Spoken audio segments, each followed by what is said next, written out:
சின்னத்திரை ரசிகர்களின் விருப்பமான நடிகரும் பிக்பாஸ் மூலமாக பட்டி தொட்டியெங்கும் பிரபலமானவருமான தினேஷ் தற்போது தனது அரசியல் பயணத்தை அதிகாரப்பூர்வமாக தொடங்கியுள்ளார். தமிழக வெற்றிக் கழகத்தின் பொதுச் செயலாளர் புசி ஆனந்த் முன்னிலையில் அக்கட்சியில் தன்னை இணைத்துக் கொண்டார்.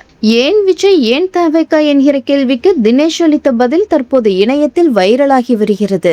ஒரு உச்ச நட்சத்திரமாக இருந்துவிட்டு ஒரு தலைவனாக உருவெடுப்பதற்கு விஜய் செய்துள்ள தியாகங்கள் தான் ஈர்க்கப்பட முதல் காரணம் என அவர் நெகிழ்ச்சியுடன் தெரிவித்துள்ளார். விஜய் முன்னெடுக்கும் இந்த எழுச்சிமிகு அரசியலில் பல தடைகள் வரும் என்பதை தான் அறிந்ததாகவும், ஆனால் அந்த தடைகளை தாண்டி மக்களிடம் கொண்டு செல்லும் தன்னம்பிக்கை விஜயிடம் இருப்பதாகவும் தினேஷ் புகழாரம் சூட்டியுள்ளார்.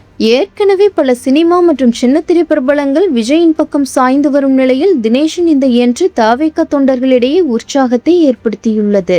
தளபதியின் தளபதியாக களமிறங்கிவிட்டேன் என்கிற பாணியில் தினேஷ் பேசியிருப்பது அரசியல் வட்டாரத்தில் சலசலப்பை ஏற்படுத்தியுள்ளது.